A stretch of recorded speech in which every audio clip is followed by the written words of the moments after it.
Hello അസ്സലാമു അലൈക്കും. അപ്പോൾ ഞാനിന്നൊരു സ്റ്റഡി വ്ളോഗാണ് ചെയ്യാൻ വിചാരിക്കുന്നത്. പക്ഷേ സ്റ്റഡി വ്ളോഗ് ചെയ്യുന്നതിന് മുന്നേ കുറച്ച് ക്ലീനിങ് പരിപാടി കാര്യങ്ങളൊക്കെ ചെയ്യേണ്ടി വന്നു. കാരണം ഈ റൂം എൻ്റെ റൂമല്ല, ഇത് ഉമ്മൻ്റെ റൂമാണ്. അവിടേക്ക് ഞാൻ ടേബിൾ ഇട്ടിട്ട് എൻ്റെ സാധനങ്ങളൊക്കെ അവിടേക്ക് വെച്ചതാട്ടോ. കാരണം എന്താ വെച്ചാൽ എൻ്റെ റൂമിൽ കുറച്ച് ചൂടുണ്ട്. അപ്പം ഫാനിന് കാറ്റും കുറവാണ്. അപ്പോൾ ഞാൻ വിചാരിച്ച് അവിടെ ഇരുന്ന് പഠിച്ചെങ്കിൽ എനിക്ക് തലവേദനയും കാര്യങ്ങളൊക്കെ വരും. അപ്പോൾ അത് ഞാൻ പഠിക്കുന്ന സമയത്ത് ഇവിടെ വന്ന് പഠിക്കുക വിചാരിച്ചിട്ട് ബുക്കും കാര്യങ്ങളൊക്കെ ഇവിടെ കൊണ്ടുപോയി വെച്ചിട്ടുണ്ടായിരുന്നു കേട്ടോ. അപ്പോൾ ബുക്കും കാര്യങ്ങളും എല്ലാം മിക്സായിട്ടാണ് ഇപ്പോൾ ഇവിടെ ഉള്ളത്. അപ്പോൾ അതെല്ലാം ഇങ്ങനെ എൻ്റെ ഗൈഡും നോട്ട്സും ഒരു ഇതിൽ, ടെക്സ്റ്റൊക്കെ വേറെ ഒരു ഇതിൽ ഇങ്ങനെ അറേഞ്ച് ചെയ്ത് വയ്ക്കുകയാണ്. ഈ കീ ചെയിൻ ഞാൻ ഹോം മെയ്ഡ് ക്ലേന കൊണ്ട് ഞാൻ ഉണ്ടാക്കിയതാണ് കേട്ടോ. എങ്ങനെയുണ്ട്, ഇഷ്ടമായെന്ന് പറയട്ടോ. പിന്നെ അങ്ങനെ ഞാൻ എൻ്റെ ഗൈഡും ഇതൊക്കെ അങ്ങനെ റെഡിയാക്കി വെക്കുന്നുണ്ട്. പിന്നെ ഈ വീഡിയോയിൽ എന്തൊക്കെയാണ് പറയുന്നതെന്നുണ്ടെങ്കിൽ എനിക്ക് കുറച്ച് യൂസ്ഫുള്ളായിട്ടുള്ള, എനിക്ക് വർക്കിംഗ് ആയിട്ടുള്ള കുറച്ച് ടിപ്സും ട്രിക്സും, അതായത് നമ്മൾ പഠിക്കുന്ന സമയത്ത് എന്തെങ്കിലും കാര്യങ്ങൾ ശ്രദ്ധിക്കണം, എക്സാമിൻ്റെ സമയത്ത് എന്തെങ്കിലും കാര്യങ്ങൾ ശ്രദ്ധിക്കണം, അങ്ങനത്തെ കുറച്ച് കാര്യങ്ങളാണ് ഞാനിപ്പോൾ പറഞ്ഞുകൊണ്ടിരിക്കുന്നത് കേട്ടോ. ഞാനിപ്പം ബുക്ക് എടുക്കാൻ വേണ്ടിയിട്ട് ഈ റൂമിലേക്ക് വന്നതായിരുന്നു. അപ്പോഴാണ് ഈ കാഴ്ചകൾ മൊത്തം കണ്ടത്. എനിക്കാണെങ്കിൽ പഠിക്കുന്ന സമയത്ത് എൻ്റെ ടേബിളും കാര്യങ്ങളൊക്കെ നന്നായിട്ട് ക്ലീൻ ചെയ്ത് വെക്കണം കേട്ടോ, എന്നാലേ എനിക്ക് പഠിക്കാനുള്ള ഒരു മൂഡൊക്കെ വരുള്ളൂ. അപ്പോൾ അതുകൊണ്ട് തന്നെ ഞാൻ ഇങ്ങനെ നന്നായിട്ട് ക്ലീനാക്കി വെക്കുന്നുണ്ട്. പിന്നെ ഞാൻ അറബി ടെക്സ്റ്റ് എടുക്കാൻ വന്നപ്പം ടെക്സ്റ്റ് വേറെ, നോട്ട് വേറെ സ്ഥലത്ത്, അങ്ങനെ എല്ലാം കൂടി മിക്സ് ആയിട്ടാണ് ഇരുന്നത്. അതുകൊണ്ട് തന്നെയാണ് ഞാൻ നന്നായിട്ട് ക്ലീൻ ചെയ്ത് വെക്കുക. അതാകുമ്പോൾ നമുക്ക് നോട്ടാകുമ്പോൾ നോട്ടിൽ നിന്ന് നോക്കിയിട്ട് ഏത് സബ്ജക്റ്റ് ആണെങ്കിൽ നമുക്ക് ഈസി ആയിട്ട് എടുക്കാൻ വേണ്ടി പറ്റും. അങ്ങനെ ഞാൻ എൻ്റെ ക്വസ്റ്റ്യൻ പേപ്പറും എൻ്റെ ഹോൾ ടിക്കറ്റൊക്കെ ഇങ്ങനെ കഴിക്കുന്നുണ്ടായിരുന്നു. ഹോൾ ടിക്കറ്റ് കാണാതെയുള്ള ടെൻഷൻ എനിക്ക് മാത്രമേ അറിയുള്ളൂ. അതുകൊണ്ട് ഹോൾ ടിക്കറ്റൊക്കെ മര്യാദയ്ക്ക് വെച്ചു. പിന്നെ എന്തൊക്കെയോ സ്റ്റിക്കേഴ്സും എൻ്റെ കാണാതെ പോയ സ്കെച്ചും ഒക്കെ ഇവിടുന്ന് കിട്ടി കേട്ടോ. പിന്നെ അതെല്ലാം ഇങ്ങനെ ക്വസ്റ്റ്യൻ പേപ്പേഴ്സും എല്ലാം ഇങ്ങനെ അറേഞ്ച് ചെയ്തിട്ട് ഞാൻ വെച്ചിട്ടുണ്ടായിരുന്നു കേട്ടോ.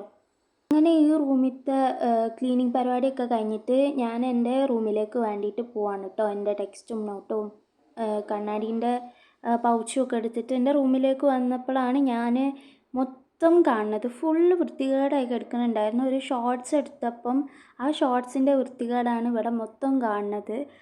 അതായത് കുറച്ച് ഒരു പൗച്ച് ഉണ്ടാക്കുന്ന വീഡിയോയും കാര്യങ്ങളൊക്കെ എടുത്തിട്ടുണ്ടായിരുന്നു. അപ്പോൾ അതിൻ്റെ വൃത്തികേടാണ് കാണുന്നത്.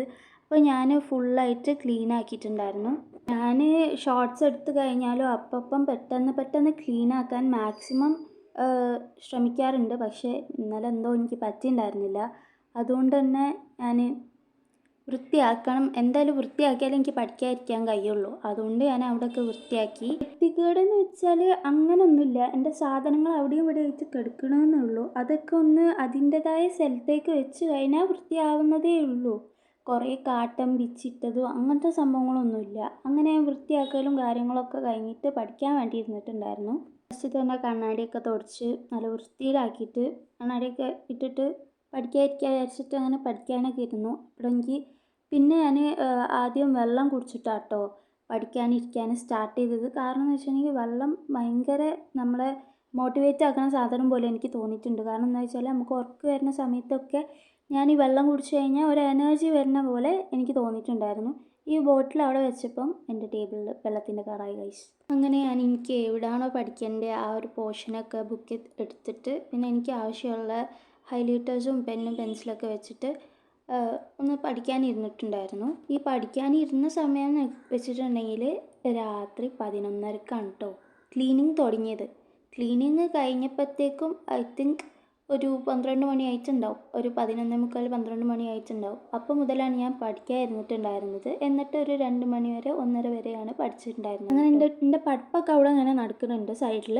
അപ്പോൾ ഞാൻ ഈ വീഡിയോ മെയിനായിട്ട് ചെയ്യാൻ വിചാരിച്ചിട്ടുണ്ടായിരുന്നത് ഞാൻ നേരത്തെ പറഞ്ഞ പോലെ തന്നെ എനിക്ക് കുറച്ച് വർക്കിംഗ് ആയിട്ട് തോന്നിയിട്ടുള്ള ടിപ്സും ട്രിക്സും, പിന്നെ എക്സാം കാര്യങ്ങളിൽ എന്തൊക്കെ ശ്രദ്ധിക്കണം, പിന്നെ ആൻസർ പേപ്പറിൽ ആൻസേഴ്സ് എഴുതുമ്പോൾ എന്തൊക്കെ ശ്രദ്ധിക്കണം എന്നൊക്കെയുള്ള കാര്യങ്ങളാണ് ഞാൻ മെയിനായിട്ട് പറയാൻ ഉദ്ദേശിച്ചത്. അപ്പോൾ നമുക്ക് അതൊക്കെ പറയാം. അപ്പോൾ ഞാൻ ആദ്യം പറഞ്ഞതുപോലെ തന്നെ നിങ്ങൾ പഠിക്കാനിരിക്കുന്ന സ്ഥലം നല്ല ക്ലീൻ ആൻഡ് നീറ്റായിരിക്കണം എന്നുള്ളതാണ്. അപ്പോൾ നിങ്ങൾക്ക് പഠിക്കാനുള്ളൊരു ഇൻട്രസ്റ്റും കാര്യങ്ങളൊക്കെ വരും. നല്ല വൃത്തിയായി നിന്നാൽ നമുക്ക് നല്ല വൃത്തിയിൽ പഠിക്കാൻ വേണ്ടി പറ്റും. ഈ ഫസ്റ്റ് കാര്യം പറയാനുള്ളത് സ്റ്റഡി ടൈമിങ്ങിനെ പറ്റിയിട്ടാണ്. അതായത് ഓരോരുത്തർക്കും ഓരോ ടൈമിലായിരിക്കും പഠിക്കാനുള്ള ഇൻട്രസ്റ്റും അല്ലെങ്കിൽ തലയിൽ പഠിച്ചതൊക്കെ നിൽക്കണമെങ്കിൽ ഓരോരുത്തർക്കും ഓരോ സമയം ഉണ്ടാവും. ചിലവർ പറയും രാവിലെ നേരത്തെ എണീച്ചിരുന്ന് പഠിച്ചു കഴിഞ്ഞാൽ നല്ലോണം തലയിൽ നിൽക്കും, നല്ലോണം ഓർമ്മ ഉണ്ടാവും ഒക്കെ പറയും. ചിലവർ പറയും രാത്രി കുത്തിയിരുന്ന് ഉറങ്ങാണ്ടിരുന്ന് പഠിച്ചു കഴിഞ്ഞാൽ നല്ലോണം കയറും. അല്ലെങ്കിൽ പറയും ഉറങ്ങണതിൻ്റെ തൊട്ട് മുന്നേ ഫുള്ളായിട്ട് കവർ ചെയ്ത് പഠിച്ചു കഴിഞ്ഞാൽ നല്ലോണം തലയിൽ നിൽക്കും, അല്ലെങ്കിൽ നല്ല ഓർമ്മ ഉണ്ടാവും എന്നൊക്കെ പറയും. പക്ഷേ ഞാൻ പറയും അത് ഓരോരുത്തർക്കും ഓരോ പോലെയാണ്. കാരണം എന്താണെന്ന് വെച്ചിട്ടുണ്ടെങ്കിൽ ഓരോരുത്തർക്കും ഓരോ സമയമാണ്. ചിലവർക്ക് രാത്രി പഠിച്ചാലായിരിക്കും കയറുക, ചിലവർക്ക് പാതിരാത്രി കുത്തിയിരുന്നാലായിരിക്കും ഓർമ്മ ഉണ്ടാവുക, ചിലർക്ക് ഉറങ്ങാണ്ടിരിക്കാൻ പറ്റില്ല, അതുകൊണ്ട് സ്വബയ്ക്ക് എണീച്ചിരുന്നിട്ട് പഠിക്കാനായിരിക്കും. അങ്ങനെയൊക്കെ ഓരോരുത്തർക്കും ഓരോ രീതിയിലുള്ള കാര്യങ്ങളായിരിക്കും. അതിൻ്റെ ഇടയ്ക്ക് ഞാനൊന്ന് സ്പേസ് മാറിയിട്ടുണ്ടായിരുന്നു കേട്ടോ. കാരണം എൻ്റെ റൂമിൽ ഞാൻ പറഞ്ഞിട്ടുണ്ടായിരുന്നു ചൂടാണ്, അതുകൊണ്ട് എ സി ഒക്കെ ഇട്ടിട്ട് ഞാൻ വേറെ റൂമിൽ പോയിട്ട് ഇരുന്നിട്ട് പഠിക്കുന്നുണ്ടായിരുന്നു കേട്ടോ. എൻ്റെ സ്റ്റഡി ടൈമിംഗ് എന്ന് പറയാൻ വേണ്ടിയിട്ടാണെങ്കിൽ എക്സാമിൻ്റെ തലേന്നാണ് പഠിക്കണമെന്നുണ്ടെങ്കിൽ രാത്രി ഉറക്കമൊഴിഞ്ഞ് 2-3 മണി വരെ പഠിക്കും. എന്നിട്ട് രാവിലെ വീണ്ടും 4 മണിക്ക് അല്ലെങ്കിൽ 5 മണിക്ക് എണീച്ചിട്ട് വീണ്ടും പഠിക്കും. ഇതാണ് എൻ്റെ ഒരു സ്റ്റഡി എന്ന് പറഞ്ഞിട്ടുണ്ടെങ്കിൽ. സ്റ്റഡി ടൈമിംഗ് എന്ന് വെച്ചിട്ടുണ്ടെങ്കിൽ രാത്രി ആകെ ഉറങ്ങുന്നത് 1-2 മണിക്കൂറായിരിക്കും. പക്ഷേ അതെനിക്ക് വലിയതായിട്ട് എക്സാമിലേക്ക് ബാധിക്കാറില്ല. പക്ഷേ ചിലർക്ക് എന്താ വെച്ചിട്ടുണ്ടെങ്കിൽ എക്സാം എഴുതുന്ന സമയത്ത് ഭയങ്കര മടിയും ഉറക്കമൊക്കെ ആയിരിക്കും ആ ഒരു സമയത്ത് ഉറങ്ങിയിട്ടില്ല എന്നുണ്ടെങ്കിൽ. അപ്പോൾ അതുകൊണ്ട് നിങ്ങൾ എങ്ങനെയാണോ നിങ്ങൾക്ക് പഠിക്കാനുള്ള ഇത് കിട്ടുന്ന ഒരു സമയം എന്ന് വെച്ചിട്ടുണ്ടെങ്കിൽ ആ ഒരു സമയത്ത് നിങ്ങൾ പഠിക്കാൻ വേണ്ടിയിട്ട് ഇരിക്കുക. നെക്സ്റ്റ് എനിക്ക് പറയാനുള്ളത് ഷോർട്ട് നോട്ട്സ് ആണ്. അതായത് നിങ്ങൾക്ക് മനസ്സിലായത് എന്താണോ ആ ഒരു ടോപ്പിക്ക്, ആ ഒരു ടോപ്പിക്കിൽ നിങ്ങൾക്ക് എന്ത് മനസ്സിലായോ അത് വെച്ചിട്ട് നിങ്ങൾ ഒരു നോട്ട് ഉണ്ടാക്കുക. അതായത് ആ ഒരു നോട്ട് ഇപ്പോൾ ഒരു അര പേജ് ഉണ്ടെന്നുണ്ടെങ്കിൽ നിങ്ങൾക്ക് മനസ്സിലായത് ഒരു പേജൊക്കെ ആയിരിക്കുമല്ലോ. അപ്പോൾ അത് നിങ്ങളൊന്ന് നിങ്ങളുടെ ഭാഷയിലോ എങ്ങനെയാണെന്ന് വെച്ചാൽ എഴുതി വെച്ച് കഴിഞ്ഞാൽ നിങ്ങൾക്കത് എക്സാമിൻ്റെ അന്ന് ബസ്സിൽ പോകുമ്പോഴോ ഓട്ടോറിക്ഷയിൽ പോകുമ്പോഴോ എങ്ങനെ ആയാലും അത് നിങ്ങൾക്ക് ഒന്ന് മറിച്ച് നോക്കുമ്പോൾ ആ ടോപ്പിക്കിൽ എന്താ പറഞ്ഞിട്ടുള്ളതെന്ന് നിങ്ങൾക്ക് പെട്ടെന്ന് മനസ്സിലാവും. അതുകൊണ്ട് തന്നെ അത് ഭയങ്കരമായിട്ട് യൂസ്ഫുൾ ആയിട്ടുണ്ടായിരുന്നു. എനിക്ക് പേഴ്സണലി ഭയങ്കര യൂസ്ഫുൾ ആയിട്ടുള്ളൊരു കാര്യമായിരുന്നു. അപ്പോൾ നിങ്ങളും അതൊന്ന് ട്രൈ ചെയ്ത് നോക്കാം. ഇനി നെക്സ്റ്റ് ആയിട്ടൊരു കാര്യം പറയാനുള്ളത്, നമ്മളൊരു സബ്ജക്റ്റ് എടുക്കുകയാണെങ്കിൽ മാത്സ് അല്ലെങ്കിൽ എന്താ പറയുക സ്റ്റാറ്റി അങ്ങനത്തെ ചെയ്ത് പഠിക്കാനുള്ള പ്രോബ്ലംസും കാര്യങ്ങളൊക്കെ ഇല്ലേ, അങ്ങനെ പഠിക്കാനുള്ള സബ്ജക്ട്സിൽ നോക്കുകയാണെന്നുണ്ടെങ്കിൽ നമുക്കൊരു ടഫ് പോർഷൻ ഉണ്ടാവും, ഒരു ഈസി പോർഷൻ ഉണ്ടാവും. അതിൽ നമ്മൾ ടഫ് പോർഷൻ ഫസ്റ്റ് പഠിച്ച് കഴിഞ്ഞാൽ നമ്മൾ ചെയ്ത് നോക്കുന്ന സമയത്ത് നമുക്ക് അതിൻ്റെ സൊല്യൂഷൻ കിട്ടിയിട്ടില്ല എന്നുണ്ടെങ്കിൽ നമ്മൾ എന്താക്കും, നമുക്ക് പഠിക്കാനുള്ള ഒരു മൂഡേ പോയി പോകും. ഫസ്റ്റ് തന്നെ കിട്ടിയില്ല, ഇനിയിപ്പോൾ നമുക്ക് കിട്ടുമോ എന്നുള്ളൊരു സംശയം കൊണ്ട് നമ്മളത് പഠിക്കാൻ പറ്റില്ല. അതുകൊണ്ട് തന്നെ ഞാൻ പറയും ഇങ്ങനത്തെ ചെയ്ത് പഠിക്കേണ്ട സബ്ജക്റ്റുകളിൽ നമ്മൾ ഫസ്റ്റായിട്ട് പഠിക്കേണ്ടത് ഈസി പോർഷനാണ്. അപ്പോൾ നമുക്ക് വേഗം കഴിയും. ഓക്കെ, എന്നിട്ട് നമ്മൾ ടഫ് പോർഷൻ ചെയ്യുക. അതായത് ഇനിയിപ്പോൾ സോഷ്യൽ സയൻസ് അങ്ങനത്തെ എന്തെങ്കിലും സബ്ജക്റ്റും കാര്യങ്ങളൊക്കെ ആണെന്നുണ്ടെങ്കിൽ, അതായത് തിയറി കാര്യങ്ങളൊക്കെ പഠിക്കേണ്ടതാണെന്നുണ്ടെങ്കിൽ നിങ്ങൾ ആദ്യം ടഫ് പോർഷൻ പഠിക്കണതായിരിക്കും നല്ലത്. കാരണം എന്താ വെച്ചിട്ടുണ്ടെങ്കിൽ ടഫ് പോർഷന് കുറേ സമയം എടുക്കും. അങ്ങനത്തെ കുറേ സമയം എടുക്കുന്നത് കൊണ്ട് തന്നെ നിങ്ങൾ ഫസ്റ്റ് ടഫ് പോർഷൻ പഠിച്ചു കഴിഞ്ഞാൽ ഈസി പോർഷൻ നിങ്ങൾക്ക് പെട്ടെന്ന് പഠിക്കാൻ വേണ്ടിയിട്ട് പറ്റുമെന്ന് നിങ്ങൾ ട്രൈ ചെയ്ത് നോക്കാം കേട്ടോ. അങ്ങനെ രാത്രി നമ്മൾ പൊതുവേ രാത്രി കട്ടുമരുന്ന് പഠിച്ചാൽ നമുക്ക് ഉറക്കം വരുമല്ലോ. അങ്ങനെ 2 മണി 1:30 ആയപ്പോഴത്തേക്കും ഞാൻ ബുക്കൊക്കെ എടുത്ത് വെച്ച് ഉറങ്ങിയിട്ടുണ്ടായിരുന്നു. പിന്നെ രാവിലെ അത്താഴത്തിന് എണീച്ച് അത്താഴമൊക്കെ തിന്ന് നിസ്കാരമൊക്കെ കഴിഞ്ഞ് അങ്ങനെ ദിക്കറും ഖുറാനും കാര്യങ്ങളൊക്കെ ചെയ്തിട്ട് പിന്നെ എനിക്ക് മെയിനായിട്ടുള്ളൊരു കാര്യം പറയാനുള്ളത്, റമദാൻ മാസം ആയതുകൊണ്ട് തന്നെ നിങ്ങൾ നോമ്പ് പിടിക്കാണ്ടേയും അതായത് ഖുറാൻ ഓതാണ്ടേയും ഒന്നും നടക്കരുത്. കാരണം എന്താണെന്ന് വെച്ചിട്ടുണ്ടെങ്കിൽ നിങ്ങൾ എക്സാം ആണെന്ന് പറഞ്ഞിട്ട് ഇതൊന്നും ഒഴിവാക്കാൻ പാടില്ല. ഇത് ഭയങ്കരമായിട്ട് ഇമ്പോർട്ടൻ്റ് ആയിട്ടുള്ളൊരു കാര്യമാണ്. പിന്നെ ഖുറാൻ കാര്യം പറയാനുണ്ടെങ്കിൽ ഖുറാൻ റമദാൻ മാസത്തിലാണ് നമ്മൾ ഫുള്ളായിട്ട് ഓതിയിട്ട് ഹത്തം തീർക്കാമെന്ന് പറയും. അത് നമ്മൾ ചെയ്യുക. അപ്പോൾ നമ്മൾ ഒരു ദിവസം റമദാൻ 1-ന് ഒരു ജുസ് തീർത്താൽ റമദാൻ 30-ാമത്തിന് നമുക്ക് 30 ജുസ് തീർക്കാൻ വേണ്ടിയിട്ട് പറ്റും. അപ്പോൾ അത് നിങ്ങളൊന്ന് ട്രൈ ചെയ്ത് നോക്കാം. ഇനി നെക്സ്റ്റ് എന്താ പറയാനുള്ളതെന്ന് വെച്ചിട്ടുണ്ടെങ്കിൽ നിങ്ങൾ പ്രീവിയസ് ഇയർ ക്വസ്റ്റ്യൻ പേപ്പർ നന്നായിട്ട് റെഫർ ചെയ്യുക. എനിക്ക് ഭയങ്കരമായിട്ടുള്ള ഇത് എനിക്ക് യൂസ്ഫുൾ ആയിട്ടുള്ളൊരു കാര്യമാണ്. 100% ഞാൻ പറയുകയാണ്, ഇത് ഭയങ്കരമായിട്ട് യൂസ്ഫുൾ ആവും. കാരണം എന്താണെന്ന് വെച്ചിട്ടുണ്ടെങ്കിൽ നിങ്ങൾക്ക് ഈ പ്രോബ്ലംസും കാര്യങ്ങളും ചെയ്യാനുള്ള സബ്ജക്ട്സ് ഒക്കെ ഉണ്ടെന്നുണ്ടെങ്കിൽ മെയിനായിട്ട് നോക്കിക്കോ. കാരണം എന്താണെന്ന് വെച്ചിട്ടുണ്ടെങ്കിൽ നിങ്ങൾക്ക് നിങ്ങൾ ടെക്സ്റ്റ് ബുക്കിൽ ഒരു പ്രോബ്ലം ആണ് തരുന്നതെന്നുണ്ടെങ്കിൽ ആ പ്രോബ്ലത്തിൻ്റെ ഒരു വേറൊരു രീതിയിലായിരിക്കും ക്വസ്റ്റ്യൻ പേപ്പറിൽ തരാം. അപ്പം നമുക്കത് മനസ്സിലാവില്ല. അതുകൊണ്ടാണ് പറഞ്ഞത് ക്വസ്റ്റ്യൻ പേപ്പർ റെഫർ ചെയ്ത് കഴിഞ്ഞാൽ ഒരു ഒരു ഐഡിയ നിങ്ങൾക്ക് കിട്ടും. എങ്ങനെ ആയിരിക്കും വരാ ക്വസ്റ്റ്യന്, എങ്ങനെയൊക്കെ തിരിച്ചു മറിച്ചൊക്കെ വരും, അങ്ങനത്തെ ഒക്കെ ഉള്ള ഒരു ഐഡിയ കിട്ടും. പിന്നെ ക്വസ്റ്റ്യൻ പേപ്പറിൻ്റെ മെത്തേഡ്, അതായത് ഒരു മെത്തേഡിലായിരിക്കും ഒരു പാറ്റേൺ ഉണ്ടാവും. മെത്തേഡ് എന്നായി പോരും, ഒരു പാറ്റേൺ ഉണ്ടാവും ക്വസ്റ്റ്യൻ പേപ്പറിന്. അതായത് ഒരു 5 വർഷത്തെ ക്വസ്റ്റ്യൻ പേപ്പറും പ്രീവിയസ് ഇയർ ക്വസ്റ്റ്യൻ പേപ്പർ നോക്കുകയാണെന്നുണ്ടെങ്കിൽ നോക്കിക്കോ, നിങ്ങൾക്ക് ഫുൾ A+ കിട്ടും. അപ്പോൾ അതുകൊണ്ട് തന്നെ നിങ്ങൾ അത് നന്നായിട്ട് ട്രൈ ചെയ്ത് നോക്കുക. നിങ്ങൾക്ക് ഭയങ്കരമായിട്ട് യൂസ്ഫുൾ ആകുന്നതായിരിക്കും.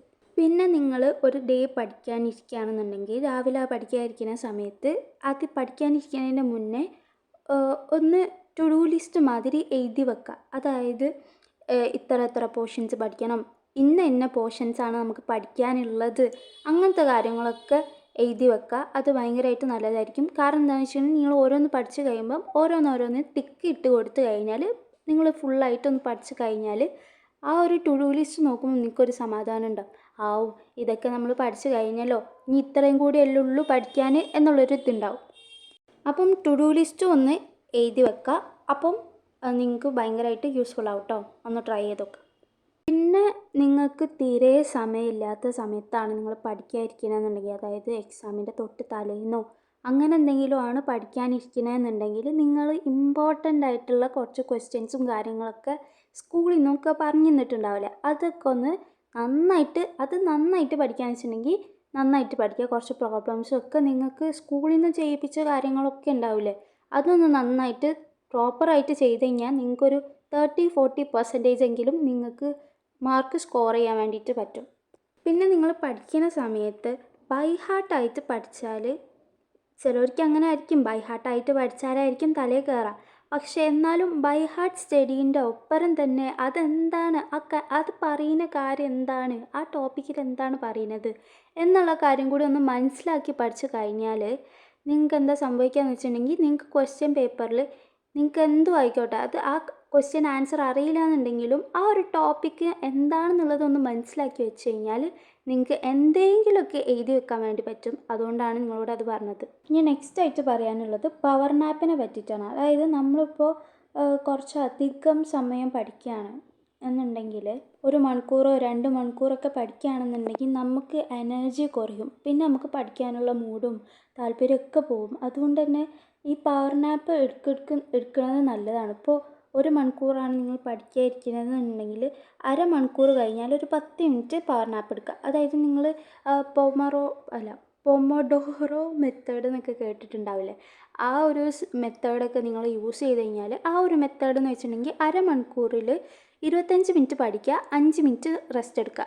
ഈ റെസ്റ്റ് എടുക്കുന്ന സമയത്ത് നിങ്ങൾ ഫോണിൽ കളിക്കുക അങ്ങനത്തെ പരിപാടികളൊന്നും ചെയ്യാതെ നിങ്ങളൊന്ന് പുറത്തേക്കൊക്കെ നോക്കി, ഒന്ന് നിങ്ങളുടെ പുറത്തേക്കൊന്ന് ഇറങ്ങി നിങ്ങൾ ചെടികളും കാര്യങ്ങളൊക്കെ ഒന്ന് നോക്കി അതിനൊക്കെ വെള്ളം ഒഴിച്ച് കൊടുത്ത് അങ്ങനത്തെ പരിപാടികളൊക്കെ ചെയ്യുന്നതായിരിക്കും കേട്ടോ നല്ലത്. അപ്പോൾ അത് ഒന്ന് ട്രൈ ചെയ്ത് നോക്കുക, നല്ലതാണ്. ഇനി നെക്സ്റ്റ് ആയിട്ട് പറയാൻ പോകുന്നത് എക്സാം എഴുതുന്ന സമയത്ത് അല്ലെങ്കിൽ ക്വസ്റ്റ്യൻസ് വായിച്ച് എക്സാം എഴുതുന്ന സമയത്ത് ആൻസർ ഷീറ്റിൽ എങ്ങനെയൊക്കെ എഴുതണം, എന്തൊക്കെ കാര്യങ്ങൾ ശ്രദ്ധിക്കണം എന്നുള്ള കാര്യമാണ് പറയാൻ വേണ്ടി പോണത്.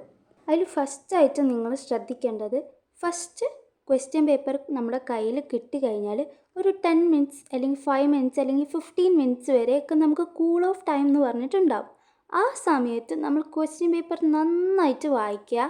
എന്നിട്ട് വായിച്ചതിൽ നമുക്ക് കുറച്ച് ആൻസേഴ്സൊക്കെ നമ്മുടെ തലയിൽ ഇങ്ങനെ വന്നിട്ടുണ്ടാവും ചിലതിൻ്റെയൊക്കെ. അതൊക്കെ ഒന്ന് ഷോർട്ടാക്കിയിട്ട് ഒരു ലൈന് 2 ലൈനൊക്കെ ആക്കിയിട്ട് ഒന്ന് എഴുതി വെക്കുക. പെട്ടെന്ന് എന്താണ് ഒരു വേർഡെങ്കിൽ ഒരു വേർഡാണെങ്കിൽ ആ വേർഡ് നിങ്ങൾ ആൻസർ ഷീറ്റിൽ ക്വസ്റ്റ്യൻ്റെ അടിയിൽ എഴുതി വെക്കുക. ഓക്കെ, അപ്പോൾ നിങ്ങൾക്ക് അത് ആൻസർ ചെയ്യുന്ന സമയത്ത് ഭയങ്കരമായിട്ട് യൂസ്ഫുൾ ആയിരിക്കും. ഞാൻ അങ്ങനെ ചെയ്തിട്ടുണ്ട്, എനിക്ക് വർക്കും ആയിട്ടുണ്ട്. മറ്റേത് എന്താണെന്ന് വെച്ചിട്ടുണ്ടെങ്കിൽ, നമ്മൾ ആൻസർ ചെയ്യുന്ന സമയത്ത് നിങ്ങൾക്ക് അപ്പോൾ ക്വസ്റ്റ്യൻ വായിക്കുന്ന സമയത്ത് ഓർമ്മ ഉണ്ടാവും, ചിലപ്പോൾ ആൻസർ ചെയ്യുന്ന സമയത്ത് നിങ്ങൾക്കത് പെട്ടെന്ന് ഓർമ്മ വന്നെന്നുണ്ടാവില്ല. അപ്പോൾ ആ ക്വസ്റ്റ്യൻ്റെ അടിയിൽ ആൻസർ എഴുതി വെക്കുന്നത് ഭയങ്കരമായിട്ട് യൂസ്ഫുൾ ആയിരിക്കും. അപ്പോൾ അതൊന്ന് ട്രൈ ചെയ്ത് നോക്കാം. പിന്നെ ഭയങ്കരമായിട്ടുള്ള ഇമ്പോർട്ടൻ്റ് ആയിട്ടുള്ള ഒരു കാര്യമാണ് എക്സാം എഴുതുന്ന സമയത്ത് നീറ്റായിട്ട് എഴുതുക എന്നുള്ളത്. കാര്യം എന്താണെന്ന് വെച്ചിട്ടുണ്ടെങ്കിൽ നിങ്ങൾ കോഴി ചിക്കി പരത്തിയ മാതിരി എഴുതാന്നൊക്കെ പറഞ്ഞിട്ട് നിങ്ങൾ കേട്ടിട്ടുണ്ടാവും. അതായത് നീറ്റില്ലാതെ കുറേ വെട്ടും കുത്തും കുത്തി വരച്ചിട്ട് എഴുതാന്നൊക്കെ പറയില്ലേ, അങ്ങനെ എഴുതി കഴിഞ്ഞാൽ അതൊരു പഠിക്കുന്ന കുട്ടിയാണെന്നുണ്ടെങ്കിലും നല്ല കണ്ടൻറ് ഉണ്ട് അതിൻ്റെ ഉള്ളിൽ എന്നുണ്ടെങ്കിലും ടീച്ചേഴ്സിന് നിങ്ങളെ ഡീറ്റെയിൽസും കാര്യങ്ങളും ഒന്നും അറിയുന്നുണ്ടാവില്ല. നിങ്ങളെ പേരോ നിങ്ങൾ പഠിക്കുന്ന കുട്ടിയാണോ എല്ലാം എന്നൊന്നും അറിയുന്നുണ്ടാവില്ല. അപ്പോൾ അവർ ആ ഒരു നീറ്റ്നെസ്സിനും നിങ്ങൾക്ക് ഒരു മാർക്ക് തരാൻ വേണ്ടിയിട്ട് പറ്റും. കാരണം എന്താണെന്ന് വെച്ചിട്ടുണ്ടെങ്കിൽ നിങ്ങൾക്ക് അതിൻ്റെ അകത്ത് കണ്ടൻറ്റ് ഇല്ല എന്നുണ്ടെങ്കിലും നിങ്ങൾക്ക് അതിൽ 1-2 മാർക്ക് ഇട്ട് തരും. അപ്പോൾ നിങ്ങൾ നീറ്റിൽ എഴുതാൻ വേണ്ടിയിട്ട് മാക്സിമം ശ്രമിക്കുക. നിങ്ങളിപ്പോൾ നീറ്റിൽ എഴുതിയിട്ടില്ല, കോഴി ചിക്കി പറ്റിയ മാതിരിയാണ് എഴുതിയത് എന്നുണ്ടെങ്കിൽ നിങ്ങൾക്ക് അവിടെ അവർക്ക് വായിക്കാൻ വരെ തോന്നാത്ത ഒരവസ്ഥയിൽ വരെ എത്തും. കാരണം എന്താ വെച്ചാൽ അവർക്ക് നിങ്ങൾ എഴുതിയത് എന്താണെന്ന് അവർ ഹാൻഡ് റൈറ്റിംഗ് മനസ്സിലാവില്ല. അപ്പോൾ അതുകൊണ്ട് തന്നെ നിങ്ങൾക്ക് മാർക്ക് കുറയാനുള്ള ചാൻസ് ഉണ്ട്. അപ്പോൾ നിങ്ങൾ എക്സാം എഴുതുന്ന സമയത്ത് നന്നായിട്ട് സൂക്ഷിച്ച് നീറ്റായിട്ട് എഴുതാൻ വേണ്ടിയിട്ട് ശ്രമിക്കാം. ഈ നീറ്റായിട്ട് എഴുതുന്നതോടൊപ്പം നമ്മൾ ശ്രദ്ധിക്കേണ്ട ഒരു ഒരു കാര്യമാണ് എക്സാം ടൈം മാനേജ്മെൻറ്റ് എന്ന് പറഞ്ഞിട്ടുണ്ടെങ്കിൽ. അതായത് നമ്മൾ എക്സാം എഴുതുമ്പോൾ ഫസ്റ്റൊക്കെ മര്യാദയ്ക്ക് നീറ്റിൽ എഴുതുമ്പോഴത്തേക്കും കുറേ സമയം പോകും. ലാസ്റ്റ് എത്തുമ്പോൾ ഹറിബറി ആയിട്ട് ലാസ്റ്റ് ഫുള്ള് ചിക്കി പറ്റിയ മാതിരി എഴുതി കുത്തി വരട്ട അങ്ങനെ ആക്കി കഴിഞ്ഞാൽ നിങ്ങൾക്ക് ലാസ്റ്റത്തെ മൊത്തം മാർക്കും പോവും. അതുകൊണ്ടിട്ട് തന്നെ നിങ്ങൾ ഈ നീറ്റിൽ എഴുതുമ്പോൾ തന്നെ നിങ്ങൾക്ക് ഓർമ്മ വേണം, ഇത്ര ക്വസ്റ്റ്യൻ എഴുതാണ്ട്, ഇത്ര ആൻസേഴ്സ് എഴുതാണ്ട്, കുറേ എഴുതാണ്ട്, കുറേ മാർക്കിന് എഴുതാണ്ട് എന്നുള്ളതൊക്കെ ഒന്ന് ചിന്തിച്ചിട്ട് വേണം നിങ്ങൾ നീറ്റിലും എഴുതണം. അതിൻ്റെ ഒപ്പം ടൈം മാനേജ്മെൻറ്റും നിങ്ങൾ ശ്രദ്ധിക്കണം. അതായത് ലാസ്റ്റ് എത്തുമ്പോഴത്തേക്കും നിങ്ങൾക്ക് ടൈമില്ലാതെ കുറേ എക്സാം എഴുതാണ്ടല്ലോ, കുറേ ആൻസേഴ്സ് എഴുതാണ്ടല്ലോ, അങ്ങനെ വിചാരിച്ചിട്ട് വേഗം എഴുതി പോകുമ്പോഴത്തേക്കും അത് കൊളാവും. അപ്പോൾ അതുകൊണ്ട് തന്നെ നിങ്ങൾ ടൈം മാനേജ്മെൻറ്റ് ചെയ്യുന്നത് നന്നായിട്ട് ശ്രദ്ധിച്ചിട്ട് വേണം എക്സാം എഴുതുന്ന സമയത്ത് സൂക്ഷിക്കാൻ. നിങ്ങൾ ക്വസ്റ്റ്യൻ പേപ്പർ കണ്ടു കഴിഞ്ഞാൽ ആൻസർ ചെയ്യുന്ന സമയത്ത് ഒരു വൃത്തിയിൽ എഴുതാൻ വേണ്ടി നോക്കുക. അതായത് നിങ്ങളിപ്പോൾ 1 2 3 4 5 അങ്ങനെ എഴുതാൻ വേണ്ടിയിട്ട് നോക്കുക. ഞാൻ കുറേ പേര് പറയുന്നത് കേട്ടിട്ടുണ്ട്, എന്നോട് വരെ പറഞ്ഞിട്ടുണ്ട് ആദ്യം അറിയുന്നത് വേഗം എടുത്ത് എഴുതുക അങ്ങനെയൊക്കെ വേണ്ടിയിട്ട് പറഞ്ഞിട്ടുണ്ട്. പക്ഷേ അങ്ങനെ എടുത്ത് എഴുതുമ്പോഴത്തേക്കും 1 എഴുതി 10 എഴുതി പിന്നെ 15 എഴുതി 30 എഴുതി അങ്ങനെ എഴുതുമ്പോഴത്തേക്കും ഈ ടീച്ചേഴ്സ് എന്ന് പറഞ്ഞിട്ടുണ്ടെങ്കിൽ അവർ ആൻസർ കീ നോക്കിയിട്ടായിരിക്കും നിങ്ങളുടെ ആൻസർ ഷീറ്റ് കറക്റ്റ് ചെയ്യുന്നത്.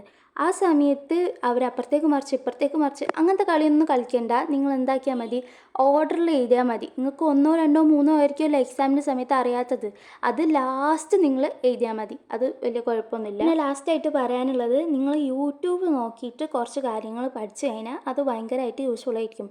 ഷോർട്ട് നോട്ട്സും കാര്യങ്ങളൊക്കെ ഇതിലുണ്ടാവും. അപ്പോൾ നിങ്ങൾക്ക് ഈ വീഡിയോ ഇഷ്ടമായിക്കണമെങ്കിൽ ലൈക്ക് ചെയ്യാനും സബ്സ്ക്രൈബ് ചെയ്യാനും കമൻറ്റ് ചെയ്യാനും മറക്കണ്ട. പിന്നെ ഞാൻ സബ്സ്ക്രൈബേഴ്സിന് വേണ്ടിയിട്ടുള്ള ഒരു കുഞ്ഞ് ഗിഫ്റ്റിൻ്റെ കാര്യം ഷോർട്സിൽ പറഞ്ഞിട്ടുണ്ട്, അതും ഒന്ന് പോയി കണ്ടോളാം കേട്ടോ.